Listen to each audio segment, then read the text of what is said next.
그러니까요. 필요하신 분들이 적기에 할 수 있는 이런 인공관절 수술 말씀해 주셨는데 조금 더 구체적으로 궁금증 알아보도록 네. 할게요. 인공관절 수술 오해와 진실입니다. 첫 번째는요. 수술 미룰 수 있는 데까지 미루는 게 이익이다. 저도 그런 말 들어봤어요. 이게 인공관절도 수명이 있기 때문에 좀 최대한 늦춰라. 이런 얘기가 두 번 할 있어서 수는 없으니까. 진짠가요? 결론적으로 얘기 드리면은 이제 수명 때문에 인공관절 수술을 미루는 것은 뭐 옳지 않다고 보는 게 그래요? 맞을 그래요? 것 같습니다. 이제 과거에 인공관절 이제 초기에 나왔을 때 수명을 뭐 85%에서 95%까지 보고를 했었는데 최근에 영국에서 이제 내셔널 국가 그 전체적으로 이제 연구를 해봤을 때 네. 인공관절을 15년에서 20년 사용하는 확률이 95% 이상 유지가 되고 국내에서 최근에 하는 연구들도 보면은 거의 96, 7% 이상의 생존율을 보고하고 있습니다. 그래서 수명은 그러니까 수명이 생존율이 97%라는 뜻은 90% 이상이라는 뜻은 100명이 수술했을 때 90% 이상, 90명 이상이 15년, 20년을 아무 문제 없이 쓸 수 있다는 얘기에 해당이 되겠습니다.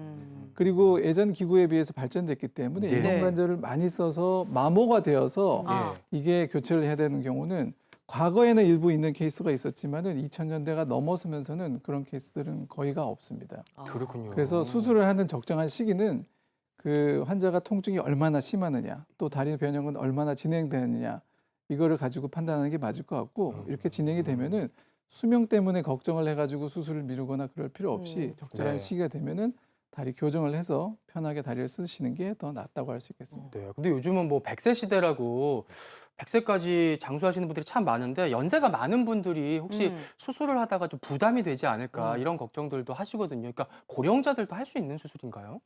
물론입니다. 고령자 저희가 볼 때는 이제 나이가 중요하지 않습니다. 그래요? 왜냐하면은 80세, 80 중반이 되어도 네.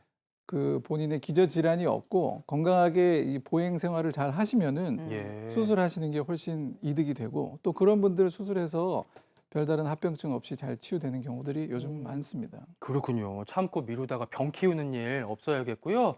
그다음 또 이런 오해와 진실이 있더라고요.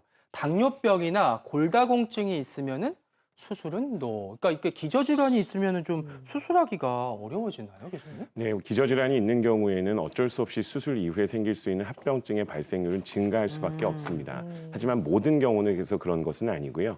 내가 수술을 하거나 내 부모님이 수술을 할 때 당뇨병이 있거나 심장혈관 질환 같은 게 있으면 네. 수술하기 전에 여러 가지로 고민이 되실 텐데 그렇죠. 잘 조절되는 당뇨병이나 심혈관 질환이 있더라도 미리 치료를 받아서 이미 관리를 하고 계시다 그러면 크게 걱정하실 것은 없습니다. 하지만 혈당 조절이 잘 되지 않는 경우에는 수술 이후에 감염이라든지 수술 부위의 창상 회복 같은 것들이 더뎌진다든지 하는 식의 합병증이 생길 수 있으니까 혈당 관리를 잘 하셔야 되겠고요. 네. 골다공증도 마찬가지입니다. 뼈가 약해져 있어서 인공관절 수술을 했는데 그 인공관절 수술에서 관절은 고쳐졌는데 주변에 뼈가 약해져 있으면 이 약해진 뼈는 그대로 있고 관절만 새 걸로 갈아 낀다고 해서 그렇지. 이분의 뼈가 전체적으로 좋아지진 않습니다. 그래서 골다공증 같은 경우도 수술 전후로 해서 굉장히 잘 관리를 하셔야 되겠습니다. 네. 그렇군요. 그런가 하면 이제 수술 후에 대한 궁금증도 있습니다. 바로 뭐냐면 수술 후에는 가능한 적게 움직여라. 뭐 직후에 이제 뻣뻣해서 재활 이 정도는 해야겠지만 너무 과한 운동 이런 건 오히려 인공관절 닳게 하지 않나? 이런 생각도 아껴 써야 되는 들거든요. 걸까요? 결론적으로 얘기 네. 드리면은 이 수술하고 나서 관절을 아낀다는 거는 옳지 않은 말입니다. 아, 그래요? 네, 수술하고 나서 제일 중요하고 또 하셔야 되는 게 꾸준하고 지속적으로 운동을 하셔야 되는 겁니다. 아. 인공관절 수술을 하시게 되면 대부분 하루나 이틀부터 관절을 구부리고 펴고 다리에 힘을 줘서 들어 올리고 또 걷거나 균형 잡는 운동을 재활 운동을 시작하게 됩니다. 이러한 재활 운동은 첫날부터 시작해서 네. 퇴원하고 나서도 꾸준히 하셔야 되는 거고 조기에 이런 재활 운동을 하시게 되면은 우리 몸에 있는 피떡이 다리에 고이는 게 이제 하지의 정맥혈전증인데 그렇죠. 이런 정맥혈전증도 조기에 운동을 함으로써 예방을 할 수가 있게 되겠습니다. 네. 그래서 퇴원하고 나셔서 또 입원하고 이제 수술하고 나셔서 네. 꾸준히 지속적으로 운동을 하시는 게 가장 중요한 아. 핵심이라고 할 수 있겠습니다.